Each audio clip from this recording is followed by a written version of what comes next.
Back to my channel. My name is Preeti.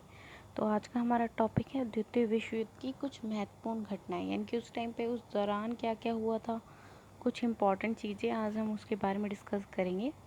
तो सबसे पहले जर्मनी ने अपने जो राज्य वर्साइल संधि के दौरान उसे लेके पोलैंड को दे दिए गए थे, तो उन्हें वापस लेने की मांग रखी है और इसी कारण 1 सितंबर 1939 को जर्मनी ने पोलैंड पे आक्रमण कर दिया। ये नहीं था कि उन्होंने सीधा आक्रमण कर दिया, उससे पहले उन्होंने काफ़ी बारी प्रयत्न भी करे, बट हिटलर का मोटो क्लियर था कि उन्होंने आक्रमण करना था। उसके बाद जैसे कि मैंने आपको प्रीवियस वीडियो में बताया हुआ कि पोलैंड ने जो था ब्रिटेन और फ्रांस के साथ एक हिसाब से संधि कर रखी थी, जिसके चलते जो ब्रिटेन और फ्रांस थे उन्होंने उनका सहयोग करा पूर्ण रूप से और पोलैंड का इस आक्रमण में उनका समर्थन दिया। फिर 7 मई 1939 में जर्मनी ने और इटली ने एक इस्पात समझौता भी करा था, इसे पैक्ट ऑफ स्टील कहते हैं। ये जो 3 धुरी राष्ट्र थे, रोम, बर्लिन और टोक्यो धुरी राष्ट्र जो बने थे, उसमें जर्मनी और इटली ने जो ये समझौता करा था पैक्ट ऑफ स्टील, इसके अंदर ये था कि हम दोनों जहाँ पे भी आक्रमण करेंगे मिलके करेंगे, और अगर हम पे कोई भी आक्रमण करता है तो हम मिलके ही उसका जवाब देंगे। हिटलर के समक्ष में जो फ्रांस था उसने जून 1940 में अपना समर्पण कर दिया था। फ्रांस ने प्रॉपर रूप से अपना आत्मसमर्पण बिना किसी शर्तों के हिटलर के समक्ष कर दिया था 1940 में। अमेरिका द्वारा जो था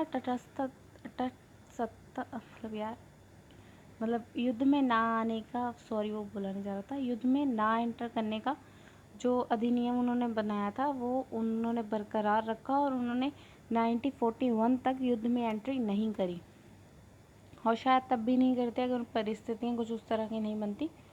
फिर क्या हुआ कि सोवियत संघ को बार बार सब बताए जा रहे थे कि जर्मनी आपके ऊपर आक्रमण करेगा, जर्मनी आपके लिए पूर्णतः जो कहते हैं आपके लिए पूर्णतः समर्पित नहीं है। लेकिन सोवियत संघ ने उस चीज़ को इग्नोर करा। उन्होंने कहा कि नहीं, हमें हिटलर पे पूरा यकीन है। स्टालिन प्रॉपर रूप से हिटलर पे फेथ करते थे, बट फिर भी 22 जून 1941 को जर्मनी ने सोवियत संघ पर आक्रमण कर दिया। तो 1941 से पहले ही सोवियत संघ ने कई पड़ोसी राष्ट्रों को अपने अंदर विलय कर लिया था, उनसे दोस्ती कर ली थी, उन्हें अपने गुट में शामिल कर लिया था, जिस कारण वो काफ़ी समय तक जर्मनी का मुकाबला करते रहे। लेकिन उसके बाद में सोवियत संघ जो थे मित्र राष्ट्रों के गुट में शामिल हो गए थे।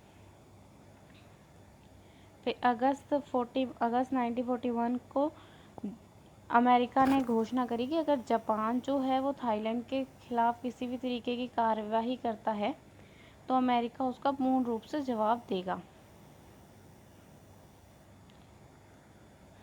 और वही हुआ। 11 दिसंबर 1941 को जापान ने जो है अमेरिका पे ही डायरेक्ट बमबारी शुरू कर दी और जापान द्वारा अमेरिका के खिलाफ युद्ध को घोषित कर दिया गया। वहीं धुरी राष्ट्रों का पतन होना शुरू हुआ, यानी कि धुरी राष्ट्र आपस में टूटने शुरू हो गए।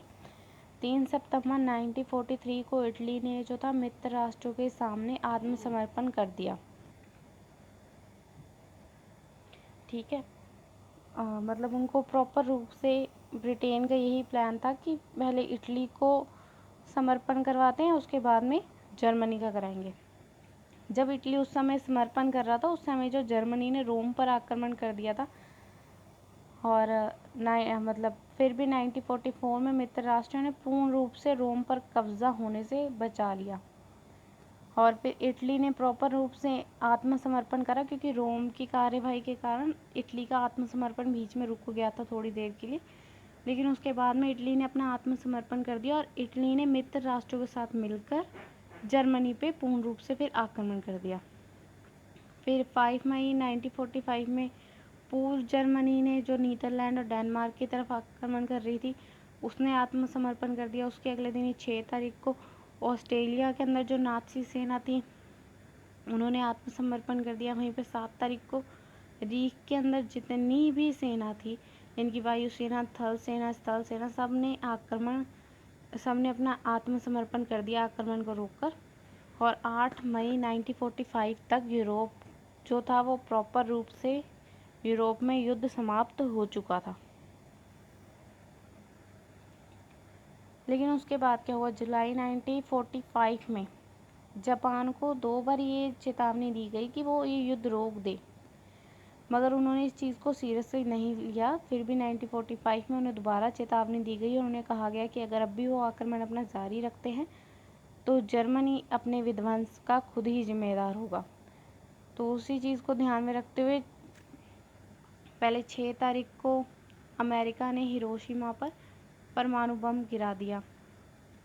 उसके बाद में सोवियत संघ ने पहले जापान के खिलाफ युद्ध घोषित नहीं करा था, लेकिन 8 अगस्त 1945 में सोवियत संघ ने भी जापान के विरुद्ध युद्ध की घोषणा कर दी। फिर 9 अगस्त 1945 में नागासाकी पर भी अमेरिका द्वारा परमाणु बम हमला हुआ। अब उस परमाणु बम हमले के बाद में 10 अगस्त को जापान ने शांति के लिए अपना आत्मसमर्पण कर दिया बिना किसी शर्त के। लेकिन फिर भी उनके जो मतलब युद्ध ख़त्म करने की कार्यवाही थी, जो संधियाँ हुई, उन पे हस्ताक्षर करते करते इस युद्ध की पूर्ण रूप से जो समाप्ति हुई वो 2 सितंबर 1945 में हुई और जापान पर अमेरिका द्वारा कब्ज़ा कर लिया गया। बस ये कुछ मेन पॉइंट थे सेकेंड वर्ल्ड वॉर के। होपफुली आपको अच्छे लगे होंगे। अगर अच्छे लगे हों तो लाइक ज़रूर करें और सब्सक्राइब ज़रूर करें और शेयर और कमेंट तो करें ही, लेकिन सब्सक्राइब सबसे पहले कर दें। नीचे जाके रेड कलर का सब्सक्राइब का ऑप्शन ज़रूर दबा दें। Thank you for watching.